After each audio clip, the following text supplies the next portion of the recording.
est ce superbe édifice que je vois entre ces arbres? Vous ne le savez pas? Non, vraiment. Bon, c'est le tombeau que le commandeur faisait faire lorsque vous le tuâtes. Ah, mais tu as raison. Je ne savais pas que c'était de ce côté-ci qu'il était. Tout le monde m'a dit des merveilles de cet ouvrage, aussi bien que de la statue du commandeur. Et je vais l'aller voir. Monsieur, n'allez point là. Pourquoi? Ce n'est pas civil d'aller voir un homme que vous avez tué.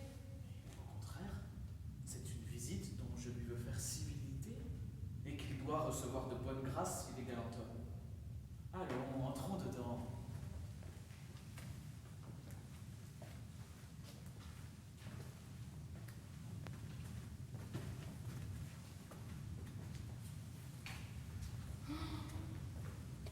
Que cela est beau! Les belles statues, le beau marbre, les beaux piliers. Que cela est beau! Qu'en dites-vous, monsieur? Qu'on ne peut voir aller plus loin l'ambition d'un homme mort. Et ce que je trouve admirable, c'est qu'un homme qui s'est passé durant toute sa vie d'une assez simple demeure veuille en avoir une si magnifique pour quand il n'en a plus que faire.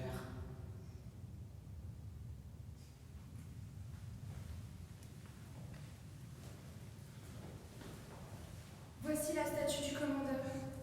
Parbleu, mais le voilà bon avec son habit d'empereur romain. Ma foi, monsieur, voilà qui est bien vrai. Il semble qu'il est en vie et qu'il s'en va parler. Et nous jette des regards sur nous qui me feraient peur si j'étais toute seule. Et je pense qu'il ne prend pas plaisir de nous voir. Il aurait tort, et il se serait mal recevoir l'honneur que je lui fais. Demande-lui si il veut venir souper avec moi. C'est une chose dont il n'a pas besoin, je crois. Demande-lui, te dis-je. Vous moquez-vous? Ce serait être fou que d'aller parler à une statue. Fais ce que je te dis.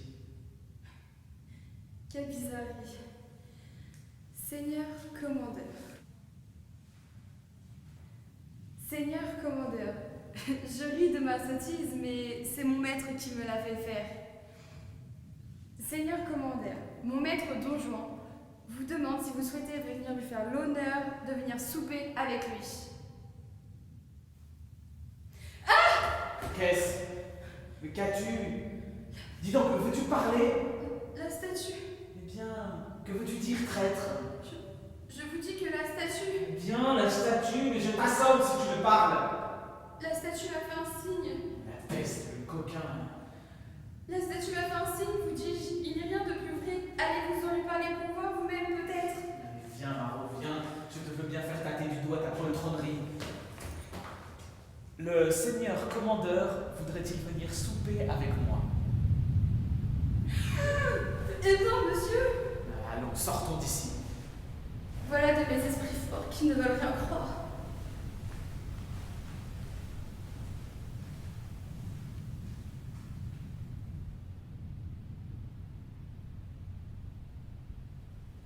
Nous montons la garde, même si personne ne nous prête attention.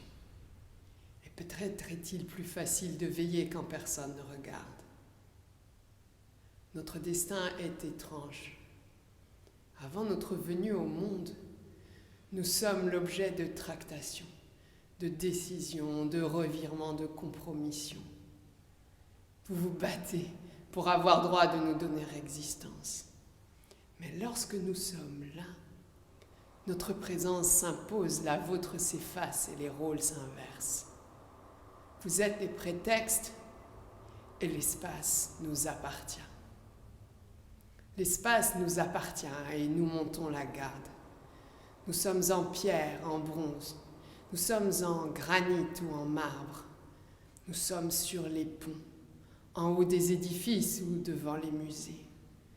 Nous sommes dans les jardins, en signes avant-coureurs. Nous sommes dans des niches, mais immobiles, le regard droit. Tourné vers le passé, l'avenir, regardant l'horizon.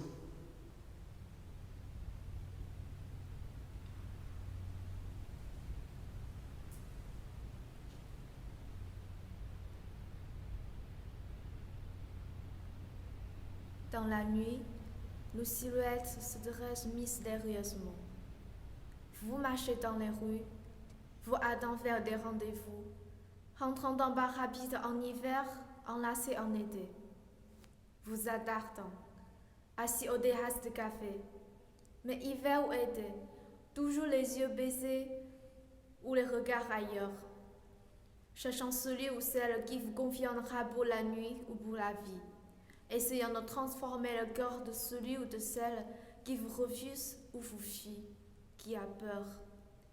Mais hiver ou été, vous nous ignorez. Vous ne pensez jamais à nous qui veillons sur la ville, du haut de socle ou sur les toits. Nous qui vous voyons, vous entendons, nous qui avons vu et entendu tant de choses.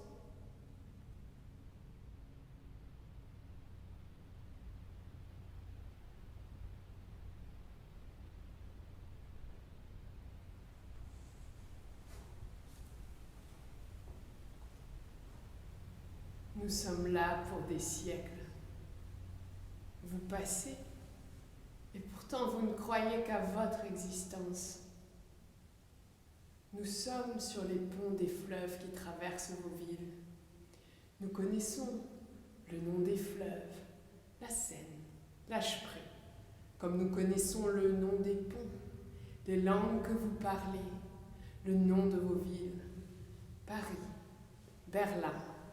Nous connaissons vos châteaux, vos jardins, ceux qui n'existent plus, ceux qui existent encore.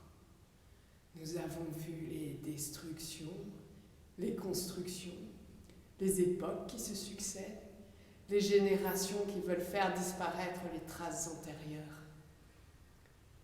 Vous êtes dans le présent, nous sommes dans la présence.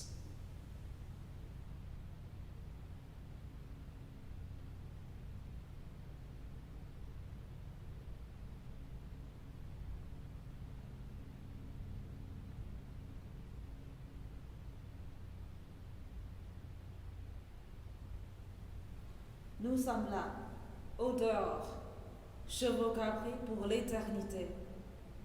Dioscure, Pécasse, nous sommes là, aigles aux ailes repliées, veillant sur les empires, échangeant les regards ou tournés vers l'ouest, vers l'est. Nous sommes là, en bronze ou en pierre, lions combattants. Nous sommes au-dedans, dans la rotonde romaine. Nous aussi, nous avons nos étages, nos lieux d'habitation, entre les colonnes aux feuilles de Corinthe. Nous vous entourons, vous cernons, tressés devant vous, tantôt le bras levé, tantôt la jambe pliée, donnant une lance au repos, entre les colonnes ou là-haut, dans la galerie supérieure, installée dans les niches, créées pour nous accueillir.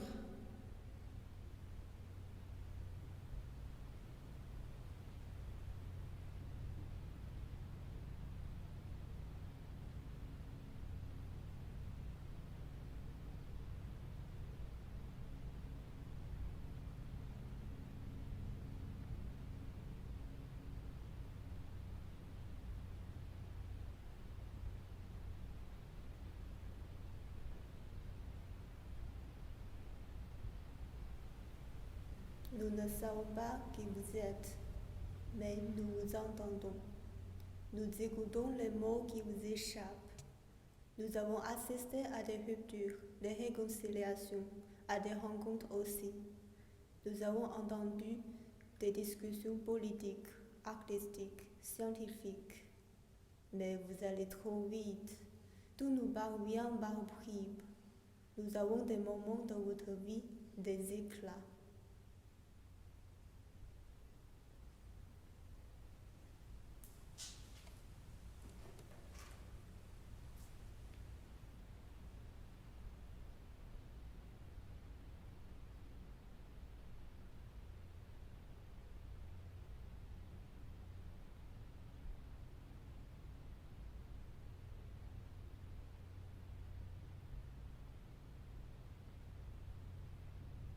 Au club des Jacobins, Des discours violents furent prononcés.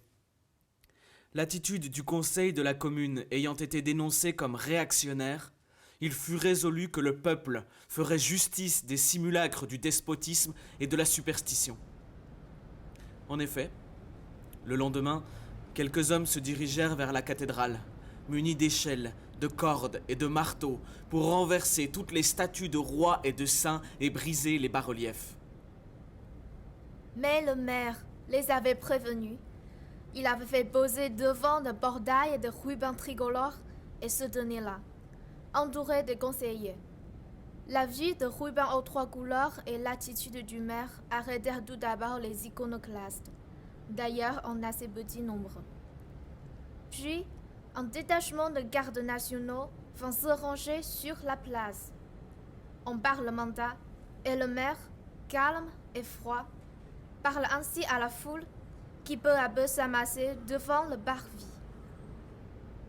Citoyens, nous ne sommes pas venus ici pour défendre les images de rois à jamais rejetées du sol de la patrie, ni de prétendus saints inventés par les prêtres pour subjuguer l'esprit de la nation.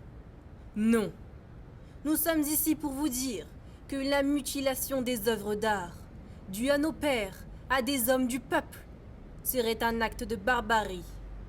Ce n'est pas contre ces images de pierre qu'il vous faut manifester vos justes ressentiments, mais bien contre les ennemis du dedans et du dehors, ennemis vivants et qui se riraient de vos colères inutilement exercées contre des représentations inoffensives. Puis, quelles sont donc ces images? Jésus, ses apôtres, mais n'étaient-ils pas des démocrates? Vivaient-ils dans la pourpre et les richesses? S'entouraient-ils d'esclaves et de serviteurs? Est-ce à eux qu'il faut s'en prendre si les prêtres ont corrompu leur enseignement? Ne sont-ce pas les prêtres qui ont fait périr Jésus? Aujourd'hui, ne serait-il pas au milieu de vous, coiffé du bonnet de la liberté? Mais regardez donc cette sculpture. C'est l'enfer, je crois, quand est ici des artistes que les lumières de la philosophie n'avaient pas encore éclairées. Eh bien, quels sont ceux que les diables entraînent? Un pape, un roi, des moines, des nobles, des dames de cour. Ainsi, ces artistes sont sortis du peuple, auteurs de ces sculptures, avaient devancé les dents et exprimé déjà dans leur langage le seul qui leur fut permis, leur haine contre les tyrans et les gens d'église. Laissez donc subsister ces débris de la pensée du peuple, qui a vécu avant vous, qui a souffert du despotisme, et qui a su exprimer son amour pour la vérité et la vertu pendant qu'il était opprimé. Et là encore, que voyons-nous? Un zodiaque et les travaux des champs, l'image de la science astronomique et du travail. En voulez-vous à ces représentations? Ce ne sont pas ces symboles qu'il vous faut redouter, mais bien les instigateurs de la ruine et du désastre. La cathédrale de Clusy, bâtie par le peuple de Clusy, est un monument national. Il nous appartient. Conservons-le intact et qu'il serve désormais aux grandes réunions populaires, sous la garde du peuple qui l'a élevé. Ce discours fut accueilli par les cris de « Vive la nation! Vive le maire !» Et les statues furent aussitôt décorées de rubans tricolores et coiffées de bonnets rouges. Puis, la foule se mit à considérer toutes ces sculptures sous une impression nouvelle, en leur donnant les interprétations les plus étranges. Toutefois, la cathédrale était sauvée. Le baldaquin seul fut dépouillé de ses anges en plâtre et de ses ornements de plomb doré qui servirent à fabriquer des balles. Les cloches, sauf une seule, réservée à sonner le tocsin, durent être fondues pour faire des sous, et les chasses d'argent et de vermeil furent envoyées à la Convention. À l'instar de la fête de la raison que l'on fêtait à Paris, le 20 Brumaire, Clusy voulut aussi avoir dans sa cathédrale une cérémonie semblable. La déesse de la raison, représentée par une jeune femme vêtue d'une tunique blanche, d'un manteau bleu, coiffée du bonnet de la liberté, fut portée, assise sur un trône d'or, par 8 jeunes filles jusque dans le sanctuaire de l'église et déposée sur une estrade couvrant le maître-autel. Là, des discours furent prononcés, des hymnes patriotiques chantés, et pendant quelque temps, les jours de décade, le peuple se rassemblait dans la cathédrale. On y lisait la Déclaration des droits de l'homme, on y prononçait des discours sur la vertu, sur la famille, on y exécutait des morceaux de musique, on y chantait des hymnes républicains.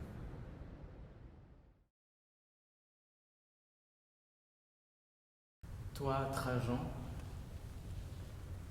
tu ne t'approches des dieux que pour les adorer. Tu mets ton honneur à ce que tes statues bordent seulement l'entrée des temples. Ainsi, les dieux conservent sur terre les honneurs souverains puisque tu ne les ambitionnes point.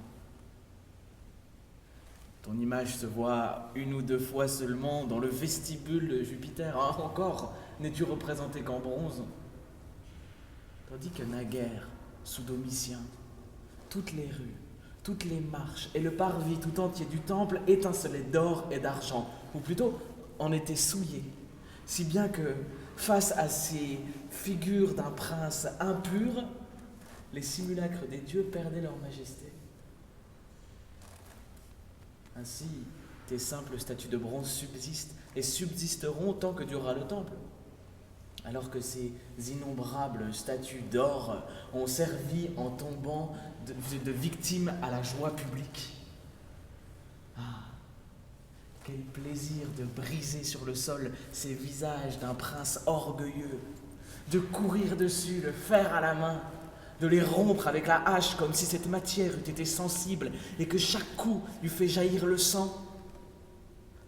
Personne ne fut assez maître de sa tardive allégresse pour ne pas goûter une sorte de vengeance, à voir ses corps mutilés, ses membres mis en pièces, à voir ces menaçantes et horribles images jetées dans les flammes et réduites en fusion. Il fallait que le feu transformât en plaisir pour les hommes ce qui les avait fait si longtemps frissonner d'épouvante.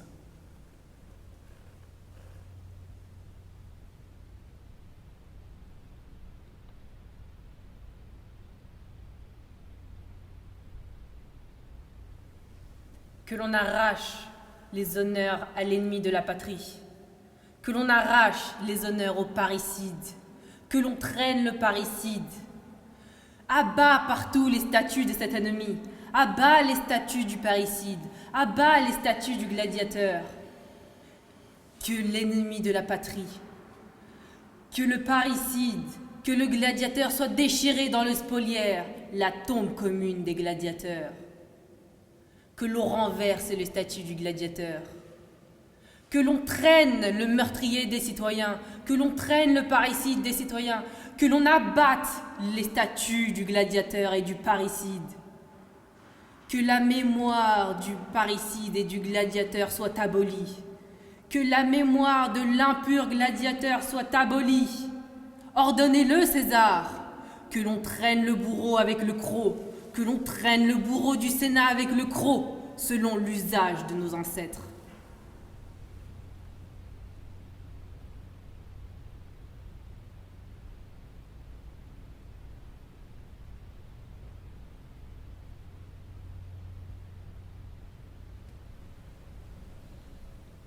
Après le décret décidant d'abolir la mémoire du Domitien, le Sénat fut au comble de la joie. Il s'assembla en foule et déchira à l'envi la mémoire du prince mort par les plus amères et les plus outrageantes invectives. Il fit apporter des échelles pour détacher ses écussons et ses portraits et les briser contre terre. Enfin, il décréta que sa mémoire serait abolie et que ses inscriptions seraient effacées de partout. Abolemdam memoriam.